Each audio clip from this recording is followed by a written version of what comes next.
The 2022 NFL season kicks off on Thursday, August 11th, with the New England Patriots hosting the New York Giants. And while some say they won't bet the preseason, many NFL handicapping experts say there's more value betting the preseason than any other sport. The NFL preseason is $249, but you can save $100 by purchasing this package by kickoff of the Hall of Fame game on August 11th. The entire NFL preseason for just $149? Yes, football is back. This offer expires when the Patriots and Giants kick off, and your access begins the moment you sign up, so you will get any early releases the moment they are loaded.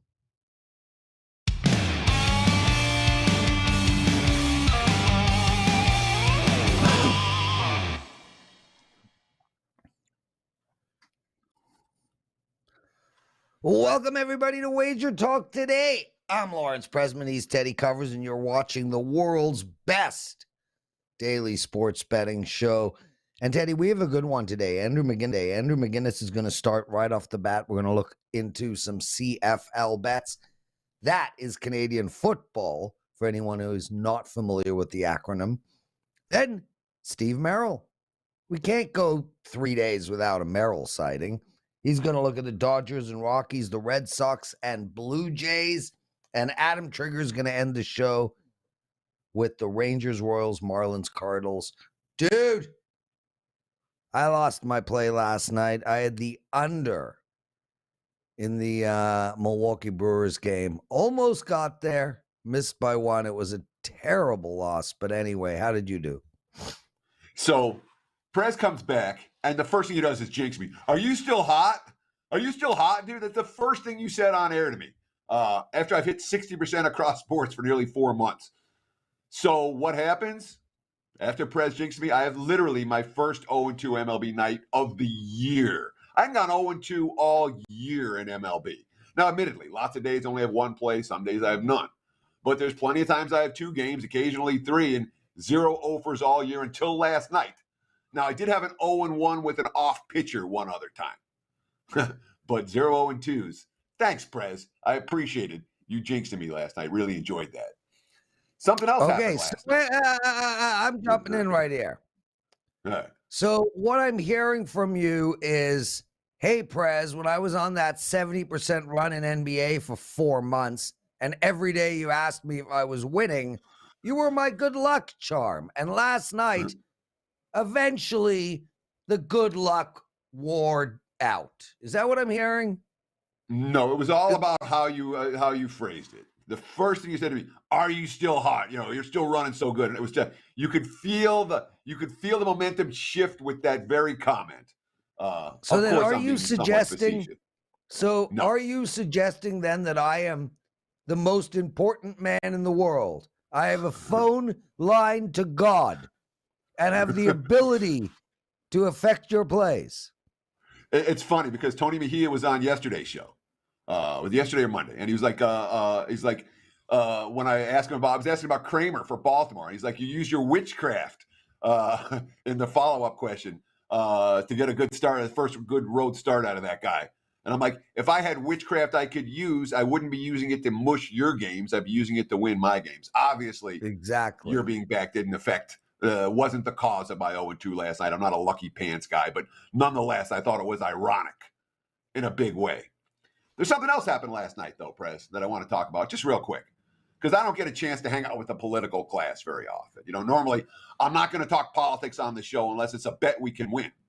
And, you know, political bets, Obama was 100-1 in 2006. Trump was plus 500 until 9 o'clock Eastern on election day. So there is a correct place for politics on this show, is how to make money off it. But in this instance, I have to talk politics real brief because I have a buddy, a guy that used to come to the Tuesday group, the legendary betting group here in Las Vegas. He's running for Nevada State Assembly. And it doesn't matter if I'm on the left or I'm on the right. This guy is sharp as hell. He's a legit winning sport. The guy who made his own numbers, all right, and beat the books making his own numbers. I'd love to have someone sharp in charge of stuff. Doesn't matter if he's left or right, instead of some idiot.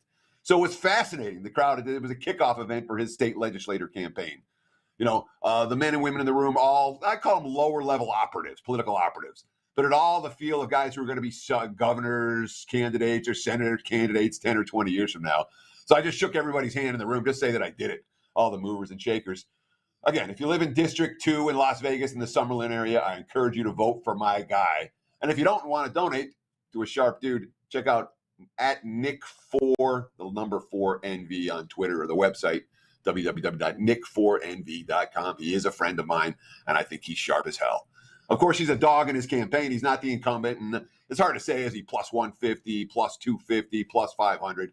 Dude needs all the help he can get. Sports better, running for office. That's always fun. Prez, you ever hang out with the political class? Do I?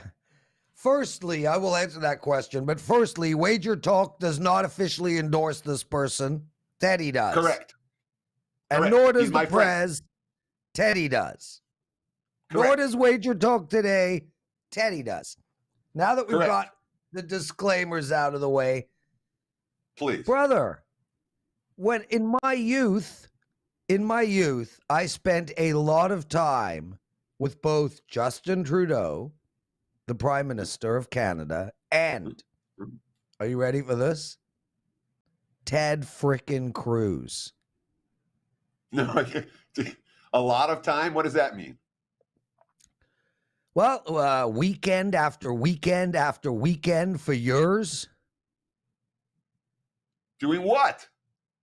Ted, I was a debater. I debated for my university team. I came 5th in the world championships at debating. And Ted Justin was a Trudeau debater. And Ted Cruz were on your team? They were teammates or they were opponents? No, we were.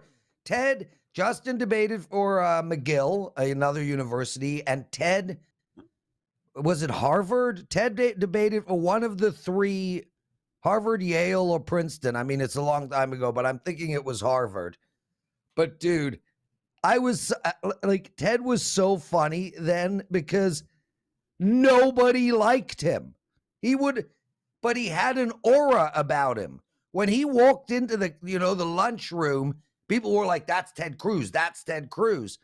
And he would carry his briefcase all decked in a suit. Everybody was in awe of this guy, and nobody liked him. He was just so freaking unlikable, even when we used to debate.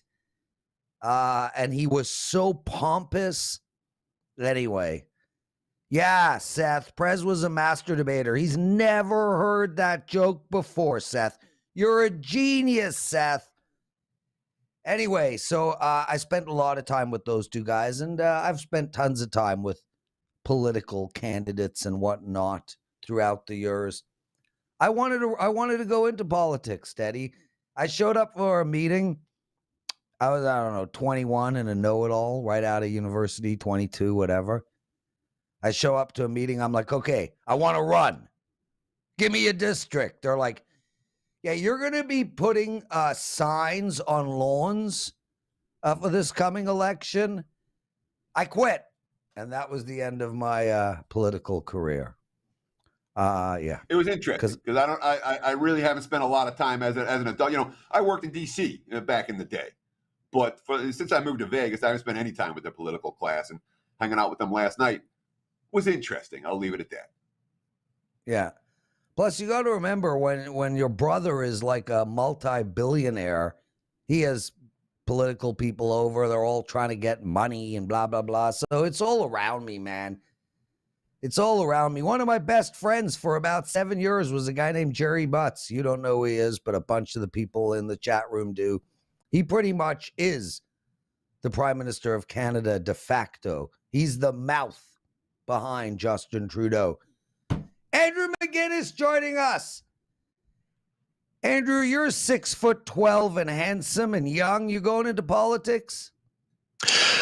That's a hard no. I'll stick to sports.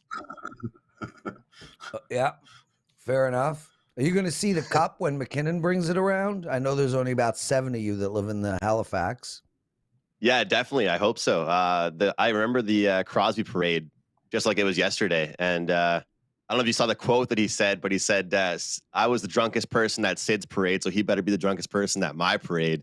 And nobody believes that will happen because Sid just has such a way. He doesn't really break character ever, it seems like, but it's going to be a great parade. And look forward to being there when I'm a little bit older. I can have some more fun with it.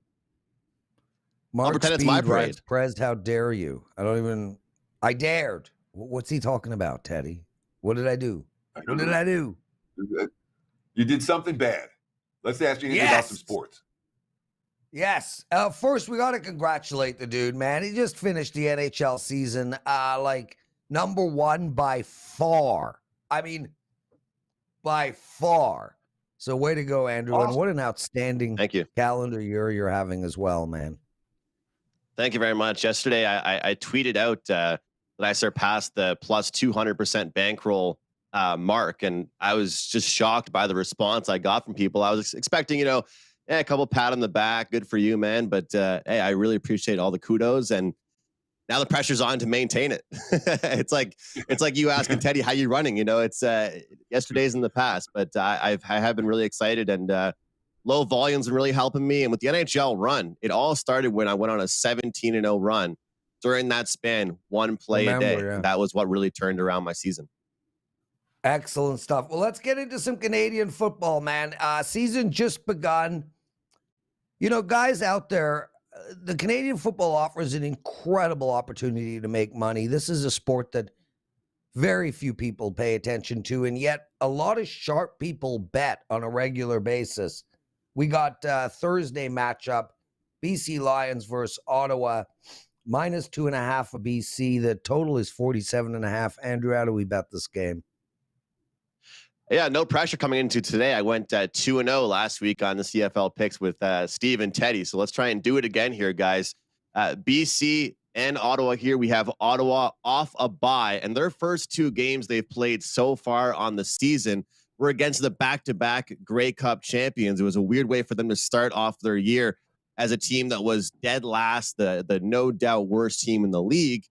They had to start their year off against the best of the best.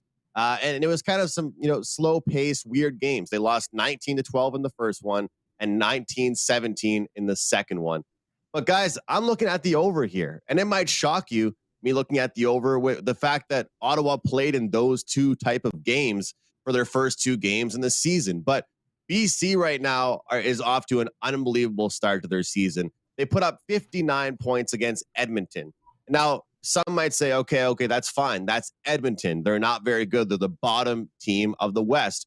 Well, then they put up 44 points against the Argonauts. That is impressive. An Argonauts team that's supposed to have plenty of really quality defense everywhere, all over the field, and they still put up 44 points against them. Nathan Rourke, Prez, he set a CFL Canadian quarterback record with 436 yards in one single game. We have the Ottawa Red Blacks. They're off a bye, like I said, and I trust their coaching staff and Jeremiah Masoli just to gain even more chemistry. Like I've talked about with this Ottawa team, they have a completely new roster. A lot of times what teams will do in the offseason, they keep the players but change the coaching staff. This team, changed all the players and kept the coaching staff after an abysmal year. And I feel like that bye week will help them get their offense going. And against BC, we're going to see these teams just trade points all night long for the opening Thursday night football game of the week. Give me the over here, BC and Ottawa. Nathan Rourke, the pride of the Ohio University Bobcats. Let's take a look at CFL for Saturday. The Montreal Alouettes travel to Saskatchewan to take on the Rough Riders. There's only one Rough Riders anymore. It used to be multiple, but now we only get one in Saskatchewan. Saskatchewan laying 4.5. There are some 5s popping up. Looking at the WagerTalk live odds screen. Total sitting at 46. What do you do with this one? Montreal at Saskatchewan Saturday night. Teddy, last week I was on here with you guys and I spoke about this exact same matchup, except for it's just a switch of venues here. A lot of the time when you see this type of thing happen, I'm looking to bet on the team that lost, especially if it's the team that was on the road coming from west to east. Now that they're back west, I'm looking to back on the team that's looking to get revenge. And that was really my mindset going into that game. Montreal blew out Saskatchewan. They had some injuries, and they ended up getting more injuries in that game against Montreal on the road. Shaq Evans goes down, one of their number one receivers. He'll be out for weeks and weeks. And there's been strong quotes out of the locker room saying that we don't know who that next guy is going to be yet. We don't know who the guy is going to be to fill his position. And not only was I worried about their offensive threats, Cody Fajardo, their quarterback, was running for his life out there. I did not expect the Alouettes pass rush to be as strong as it was, but they were great. I mean, I think it was 8 sacks for the Alouettes, 3 interceptions, 1 defensive touchdown. So this is one of those opportunities for me where I'm not going to just go with the cliche scenario of, I'm going to back the team that lost. They're back at home now. No, I think Montreal proved to me they can hang around, and I'm going to take them here at +4 this week. And I think Montreal can hang around. It'll be a tougher test. It's not going to be a blowout this week, but I feel like they hang around and they're worthy of a bet here on the +4. Andrew McInnis, everybody, exclusive handicapper at WagerTalk.com. And Andrew, we've got a promo going for you. $99. A Wayne Gretzky or a Warren Sapp. Always upset me seeing any player wear 99, but a Rio Hugh, whatever. What's a Hugh, whatever. CFL, 30 days, $99. Yeah, Teddy, I'm an idiot. Head over to Wager Talk. No coupon code required. Just go to Andrew McGinnis's page. 1 month of CFL plays for $99. Andrew, anything else quick, and we got to let you go. Yeah, 3 straight winning weeks so far on a 9-3 run, and looking forward to a solid card this week. There you go. $99, everyone. 30 days of Andrew McGinnis's CFL. Teddy, we'll be right back with your big game breakdown. Steve Merril and Adam Trigger. What is going on with me? I'm jet lagged, and the daily presidential address.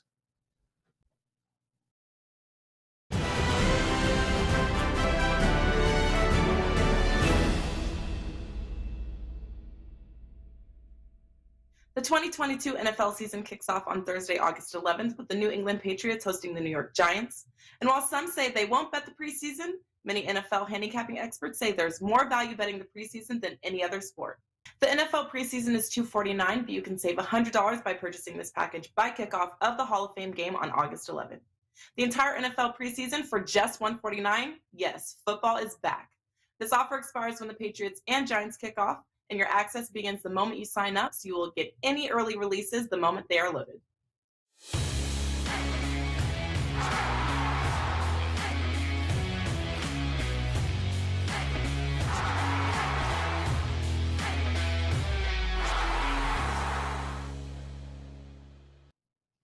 It is time for today's big game breakdown. Let's talk some afternoon MLB. The Giants and the Tigers in San Francisco right now. Look at the Wager Talk live odds screen.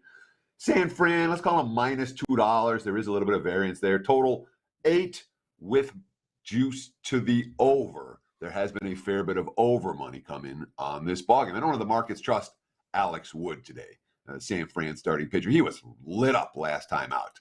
Couldn't record an out in the second inning at Atlanta. Ended up getting charged with 4 hits and 6 runs and 1 inning of work because he didn't allow all 6 batters. The first 6 batters of the second inning all got on base and scored for the Braves in that ballgame. Woods quote after the game, quote, "These guys have been grinding. We've had a brutal travel schedule. These guys have been playing their butts off. And for me to go out there and do that is really deflating. That's the way it goes sometimes. I'll just get back on the horse and get ready for the next one." Well, this is the next one. And now they're at home against a bottom feeder Tigers team. I know the Tigers have hit the ball better, a little bit better in recent weeks. They're still 4-11 in their last 15 ball games. This is not a team that's showing signs of turning it around. They've been swept 4 times on the road already. And the teams that swept them, the Yankees, the Red Sox, the Twins, the Astros, those are good teams taking advantage of a weak opponents. You know, like the Giants. I do have some concerns. Camilo Doval, San Fran's closer, not going to be there tonight. He had a 4-out save last night, so might not be the spot to lay a 1.5 with San Fran. That being said, I wouldn't argue with a -1 wager in this ballgame. Take San Fran money line, take San Fran -1.5. I think you'll cash them both. Take the Giants to take care of business and sweep Detroit. There's your big game breakdown. Back to you, Mr. Prez. Teddy covers. Good stuff, man. Let's bring Steve Merril in. And Steve, thanks for covering me last week, bro. You're going to be handling Friday's show this week and then all the shows next week as well, because I'm going on my last trip of the summer until another trip in August. Sounds good. And I get both Canada Day on Friday and I get Independence Day on Monday. I love it. Back-to-back Independence Days for the two nations that we share. Yeah. Well, I don't even know. I don't even know when these days are. Like, I am so, out of the. I pay no attention. Like, when's Columbus Day? That's been canceled. October. Yeah. Oh, Used to there be is no October. more. No doubt. I think New York So still Columbus celebrates, Day's right, been Teddy? canceled. I'll tell you what. If all seriousness, if anybody ever wants to research Columbus Day, it's the biggest hoax. It was Irving Fryer, not Irving Fryer. He was a receiver. The guy that wore the Sleepy Hollow books in the 1800s pumped him up. That's what. It's really a fascinating history of what a scam that Columbus Day really was. So I got no problem with that being canceled. Yeah. Okay. Well, they're all. Anyway, whatever. Steve, let's get into it, man. I'm not in my best form today. What are the two games? I'm all befuddled now. I'm all messed up. Prez, Steve. You Red Sox, Blue Jays. I gave out the over yesterday, and I told everybody I like the Blue Jays. And frankly, I think the Blue Jays are a bet-on team right now. I think we're going to see a nice run from them. They have a chance to sweep. They're 6-2 against Boston already this year. Tanner ain't playing. How do we bet this game? Yeah, I mean, the Blue Jays, were a team that was supposed to be a contender when the season began, and they kind of started a little bit slow, but they have played better ball over the last couple of months. In fact, I looked last night at FanDuel. They're the 5th overall favorite to win the World Series, even though they're only second in their own division right now. So this is still a very dangerous team that I do think has a lot of upside. They're just 5-5 their last 10. They have cooled off a bit, but they're off back-to-back wins now. I think they're starting to heat up again, and the Red Sox are a little bit of a fade for me in the near future. This is a team that has been red hot for about 2 to 3 weeks. Teddy talked about them when I hosted with them on Friday in the big game breakdown. They're taking on the red hot Guardians, who then got swept by Boston. But Boston has now lost the first 2 in Toronto, and I think they lose the third one tonight as well. A play-on team against a team that's maybe a little bit of a fade here in the near future. And the Blue Jay offense is definitely hot. 13 runs, 23 hits those last 2 games. I'll take the Blue Jays tonight at home. So Nick Pivetta, Boston starter today, is one of these guys. He's done nothing but make me money. The betting markets, for whatever reason, have devalued everything that he's done. I guess he didn't get a lot of strikeouts. I honestly can't figure out what the betting markets don't like about this guy.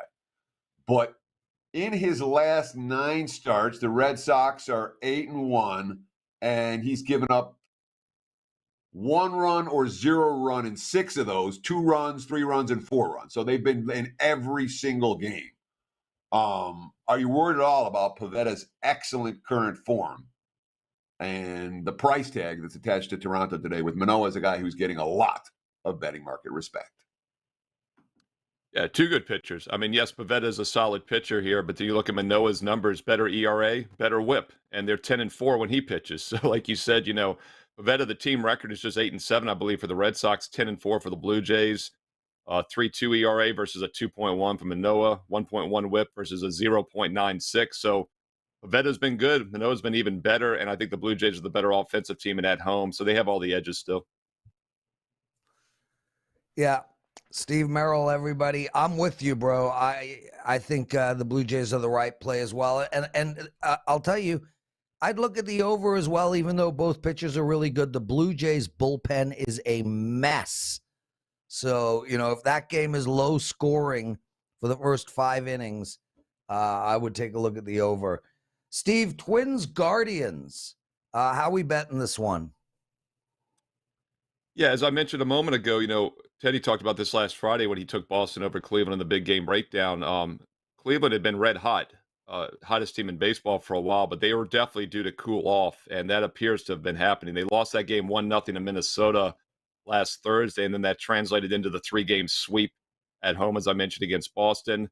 And then they lost again to Minnesota. They got a win, and then they lost last night 6-0. This is now the 4th and final game. So this is a Cleveland team that's lost 6 of their last 7 games after that hot run. and it's coincided with the offense really cooling off, which is normally the case. I talk a lot about offensive momentum, both good and bad. Cleveland's had now 5 hits or less in 4 of their last 7 games, 8 hits or less in 6 of those 7. So the offense is not hitting the ball well. Meanwhile, Minnesota is hitting the ball well. They've had 10 hits or more in 4 of their last 5 games, 13 hits last night in that 6-0 win. 2 teams heading in opposite directions here. Minnesota's won 4 out of 5, 5 out of 7. Cleveland's lost 6 out of 7. Not going to overthink this one. And we get a pick 'em price. In fact, Cleveland opened as a $1.15 favorite in some locations, and now it's pick 'em. And some of the sharper offshores actually have Minnesota as a slight favorite. I agree with that move, and I think this is a nice price with the Minnesota Twins here. Pick 'em price, better team in current form. That goes at 7 Eastern tonight, along with that Blue Jay game. Both are 7 Eastern starts tonight on Wednesday. So, as I was talking about the Red Sox consistently winning for Pavetta, the Twins are a team that's, what are they, 9 games over 500, 10 games over 500? And they are now 1-8 in Bundy's last 9 starts. So he's been absolutely either their bad luck pitcher or their worst pitcher. And that includes some gems. He pitched a gem last time out against Colorado. Ended up being on the wrong end of a 1-0 decision. But the bottom line is Minnesota hasn't been winning for this guy all year. Does that concern you in this pick 'em price today? Pick 'em price range today? Yeah, Teddy, I'll be honest. I don't look too much at one-loss records with starters on the Hill. I think, these are all, as you said, they're all sample sizes of 10 or less. I think we would all agree those are kind of small samples, random samples. I think when you have 100-plus pitchers in the big leagues, almost 150 starters, you're going to be able to find situations where a team is 1-7, 7-1. I look more at the individual performances. The only time I think it does come into play, and we've talked about this before, is maybe when you have a stud, a Hall of Fame caliber pitcher, because I think it makes sense that when the Kershaw was in his prime, or DeGrom, DeGrom's the guy we talked about the last couple of years. He'd always go out there and pitch 1 or 2 run games. The Mets would lose. They'd have no offense. I think it's human nature to maybe come in a little complacent when you have your stud on the mound. I just don't think Bundy qualifies. So I think some of this is just random variance. If anything, it's going to probably revert back to the mean. Steve Merril. Steve, anything else you want to talk about? Nothing much, man. Prez, the Bitcoin 20,000 line in the sand is incredible. People keep an eye on that. It has hovered on 20,000 for like 9 or 10 days now. We've talked about it, 30,000. Now it's 20,000. Just something I thought I'd throw out since we're talking again. Yeah, but also, Steve, baseball's been great. Steve, It did sneak up to like 21 and change, and now it's literally sitting on 20 dead even. So we do have some negative momentum in the Bitcoin market. Well, the other thing is it touched 19.9 twice this morning, like 19.9 exact, and went back to 20. I mean, it's the line in the sand. If it closes 17, 16, 18 for like a day or two, it did it over the weekend, but then went right back up, as you know. If it closes 18 or so for a day or two, be very careful. That's another bottom out probably. Baseball-wise, been red hot over a couple months now. 61% run the last 3 weeks. We hit 67% last month in baseball. $50 discount on a 30-day package right now. It's normally $189. Get it for $139, but you have to have promo code MLB50, MLB50, Steve Merril, WagerTalk.com. Awesome. Steve Merril, everyone. Steve will be hosting Friday and then all of next week. Teddy, you get more time away from me. That's got to make you happy. Thank the Lord. Okay. Adam Trigger joining us. Nah, man. Let's just move on. Adam, am I seeing you next week? Yeah, I think it's when's the show? Wednesday? I think we're going to the show on Wednesday. Yep. We're going to the show on Wednesday. And you know what? I am staying in Schenectady, New York. Schenectady. It's Schenectady, New York. About 30 minutes outside of Albany. Yeah.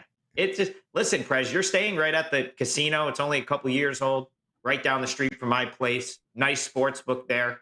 So, we'll hammer some games and then we'll go to the Grateful Dead show. Should be a good time. Adam, you can't tell people where I'm staying. Dude, I'm a superstar. I'm a celeb. They're going to be lined out the door for autographs and pictures. They're the Prez bobblehead. I mean, Now I got to change Take the under. locations, Teddy.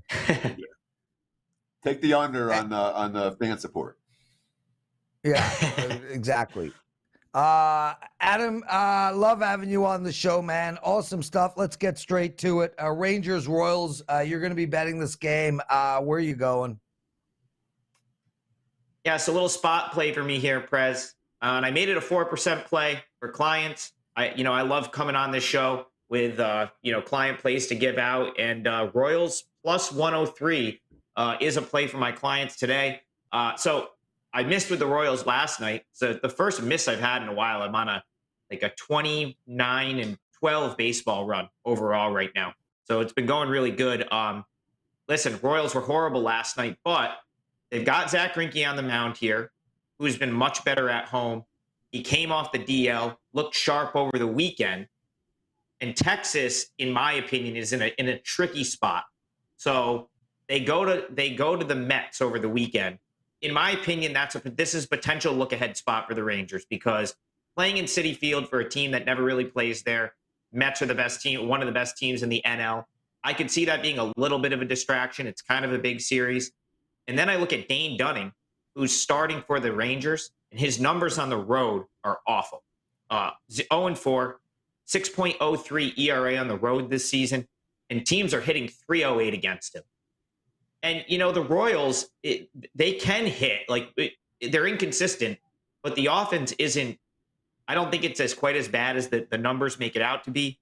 And yesterday they called up Vinny Pasquantino. I don't know if I got that right. Hopefully I did. He's one of their top prospects. They essentially traded Carlos Santana to the Mariners to make room for this guy. Big left-handed power hitter. He goes 0-4 in his debut. But hopefully he got the jitters out, and he could have a good matchup against Dunning here. Last night for the Royals, Jonathan Hensley got blown up. They never really had a chance. But Greinke, I expect Greinke to keep them in the game here. And if they're in the game, all their high leverage relievers haven't worked in days because they're on a 4-game losing streak. So you're going to get the top Royals relievers here. I don't know. I think it's a good spot for the Royals to steal one at home. You're getting what I consider to be the better pitcher at a plus price. So I'm going to take a shot with the Royals. I got them at plus 103, 4% play for my client. So, Adam, I got to give you credit because your handicapping approach in baseball and mine are very different. And you come on the show consistently, you're like these plays. I'm like, I freaking hate that play. And it wins. And it wins again. And it wins again. So I give you all the credit in the world. This is one of those where I'm like, Kansas City's just god awful, and Greinke hasn't been good, and the Royals aren't doing anything right, and they're losing at home, and Greinke's getting lit around. Now he did pitch a gem against the A's last time out, but the A's, for a good portion of this season, haven't been able to hit their way out of a wet paper bag. But this is a guy that was real good in April and into May, and then has pretty much fallen off a cliff since. He was on the DL, he came back. What do we make of Greinke right now? Is he a bet on pitcher? Is he a bet against pitcher? Is this a scenario where what we saw last time out against Oakland is likely to carry over here, or not so much? So I guess, Teddy, as far as Greinke's concerned, I guess I'm willing to go to battle with him here because I like the way he's pitched at Kauffman State. He just seems comfortable at Kauffman Stadium. You look at his home splits, they're very good. 2.28 ERA at home this season for Greinke. And, I thought it was a good return off the DL. I didn't expect a ton from him, and he looked very good in that start against the A's. So for me, as long as he's good enough and he can match Dunning, I'm willing to, take a shot because I know I'm going to get the Royals' best effort out of the bullpen. We should, if they're in the lead, we're only going to get their top relief arms because they haven't pitched in a few days, and they're on their way out to, I think, Detroit this weekend. So it's kind of a big spot, in my opinion, for the Royals to want to take something from this series. And, the Rangers, I have to think they might be looking ahead. That series with the Mets is kind of a big deal. The Rangers haven't played in many high-profile series the past few years. So I think they might overlook the Royals in this spot, and I'm willing to take a shot at a plus price. Adam Trigger joining us, everyone. You're watching WagerTalk Today. One of our listeners says, Adam Trigger is a deadhead. Just to let everyone know, we spoke about this a few weeks ago. Adam was not a deadhead. He is a John Mayer fan. John Mayer is now the front man of the Grateful Dead, and it brought Adam into the fold. So welcome. Teddy and I have been there and done that. Have you seen them live? Oh, I've been to a bunch of shows. I don't know if you're talking to Teddy, but this has been going on with this iteration of Grateful Dead since like 2015. So, I mean, we're going on like 7 years now, but yeah. Yeah. And it's Dead and Co. now. Yes, Roger Long. Without their main man, it's no longer the Grateful Dead. We get it. Adam, Marlins and Cardinals. I'm betting this game. I'm curious what you're doing. Well, when I texted you guys the games earlier, I really thought I was going to be on the Marlins here, and it's still the way I lean. But there's some things I want to point out that kind of keep it from being a client play for me. But first, Teddy's always asking me the tough questions. I just want to throw this out there. The Marlins traded Marcell Ozuna to the Cardinals in 2017. Do you know who they got back in return for him off the top of your head? No. I'm going to guess Alcantara.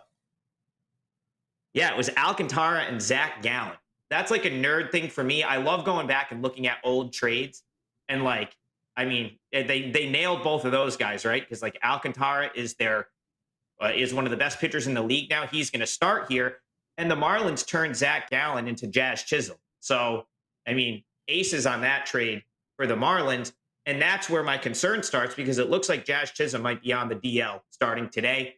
At least he's more than likely going to miss this game, because he left the game last night. He's been dealing with back spasms. And now I don't think I can get to the window with the Marlins if I know he's not going to be in the lineup. With that being said, I think Alcantara is phenomenal. I have him as, one of the top pitchers in the league right now. So the way I might look to that, 4 starts against the Cardinals, he's never beat them, but he's got a 0.99 ERA.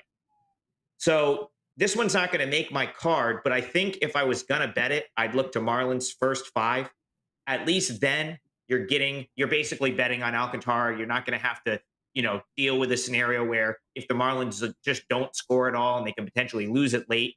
Cardinals have beat them 10 of the last 11 times. An interesting sort of wrinkle there. But I just don't know if I trust Palente. I think it's Palente for the Cardinals. He's been good since he moved into the rotation, but I expect some regression out of him at some point. So again, more of just a lean for me at this point. Tough to bet on the Marlins with Chisholm out of the lineup, but Alcantara is that good. And minus 130 on him for the first 5 seems reasonable here. So I lean Marlins in this one. So Miami's not hitting Adam, at all. Andrew. Oh, sorry, Teddy. Go ahead. My bad. I'm in rare bad form today. See, I don't even know what's going on. Tonight? You don't even know what freaking time of day it is. It's 9 a.m. That's how bad form you are. 12:38 tonight. PM. Like, no, dude, it's morning right here. And now I lost my freaking train of thought. Well done, Lawrence. Well, Miami hasn't scored a run. Miami, their lineup's gone cold. They've scored 3 or less now, 6 consecutive games. You like Alcantara, but we know that Miami's not hitting the baseball. Is this a game where you would look at an under, a first 5 under? Do you think the as opposed to looking at the side here, which you kind of talked yourself out of, would the under be the way to go in this one? I mean, I could see it being on the lower scoring side. These 7.5 unders, which I think is what it's at right now. They're tough, Teddy. There's not a ton of room for error there. And, the Cardinals, they're capable of the big inning, which is, kind of what happened to the Marlins last night. They were sitting there with a 3-0 lead. Cardinals all of a sudden blow it open, win 5-3. So I don't know if I could get there with a total in this one, especially the full game total, just because of the way extra innings tend to blow those up. So maybe a first 5 total if you think that, both pitchers are going to potentially be wipeout. But I'm not as confident in Palente. I don't know if I'm saying his name right. Andre Palente. I think it's Palente. But I do like Alcantara, and I think minus 130 might be a little cheap on the first 5. So again, Chisholm being out of the lineup makes it tough for me for the reason that you brought up. The Marlins are not hitting, and he's one of their best hitters, if not their best right now. So slight lean toward the Marlins here. but I really like the Royals, and that's a 4% play for my clients. Awesome stuff. Adam Trigger, man, thanks for joining us, brother.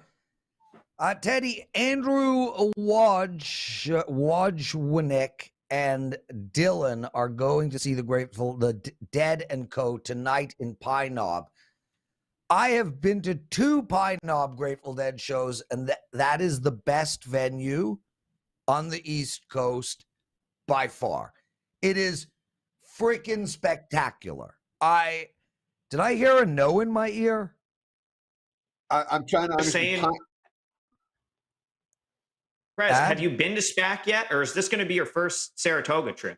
Because I think that might change your mind. This will be my first one. Okay, I've never been. This will be my first one at SPAC, but Pine Knob is like buried. It's like below the ground, so to speak, where there's this incredible sand hill in the back that people sit on when they don't pay for their tickets, and then they start sliding down the hill. It's like Red Rock. It is the most amazing place. It is not on the East Coast. It's not close to the East Coast. It's in Michigan, which is firmly in the Midwest. There's no East Coast for Pine Knob. I've seen like 20 shows there. It is a good venue. You know, back in the day when I was at Michigan, that's the place to go see concerts. Is Pine Knob, summer concerts especially. So I love sounds like fun, Lake man. as well. I wish I was going. Sounds like fun. I'm old now. Quick story, Prez. You can go travel around. Quick story about dude. I am. Teddy. Quick story about SPAC. The reason SPAC, because it has the big lawn, is capped at 25,000 now, is because like back in the late 80s, like 40-something thousand people showed up to a Grateful Dead show. Because this is the show for Southern Vermont too, because Saratoga is probably the closest thing to Southern Vermont. Like 42,000 people showed up, and it was a complete disaster. And so since then, SPAC gets capped at like 25,000 for shows. Just a little fun fact for you right there. But it's an incredible place. I think it's going to be #1 in your list above Pine Knob after you come next week. So, well, we'll see. Pine Knob today has always been #1. Buckeye Lake was #2. We'll let you guys know SPAC is in Saratoga Springs, New York. Teddy, no daily presidential address. We did not get to 100 likes. I got a shawarma waiting for me. Take us home, my brother. Though it's worth noting, in the summertime, it's harder to get the 100 likes while we're live. That seems to have been Teddy, we had close to 400 listeners. It is totally realistic to ask 1 out of every 4 to give us a thumbs up. If they don't, no daily presidential address. Now take us home. Lawrence, laying down the law. That's going to wrap it for today's Wager Talk today. We'll do it again tomorrow. Same time, same channel, 9 a.m. here on the left coast, noon for you back east. I want to thank Adam Trigger. I want to thank Steve, Merril, and of course, Andrew Mcinnis for joining us. I want to thank you for taking time out of your busy day to spend with us here on Wager Talk TV. Between now and tomorrow's show, you know what to do. Enjoy the games and good luck.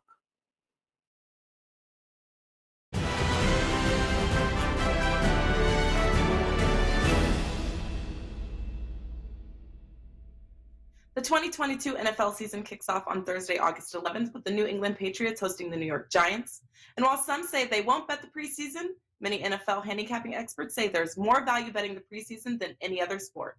The NFL preseason is $249, but you can save $100 by purchasing this package by kickoff of the Hall of Fame game on August 11th. The entire NFL preseason for just $149? Yes, football is back. This offer expires when the Patriots and Giants kick off, and your access begins the moment you sign up, so you will get any early releases the moment they are loaded.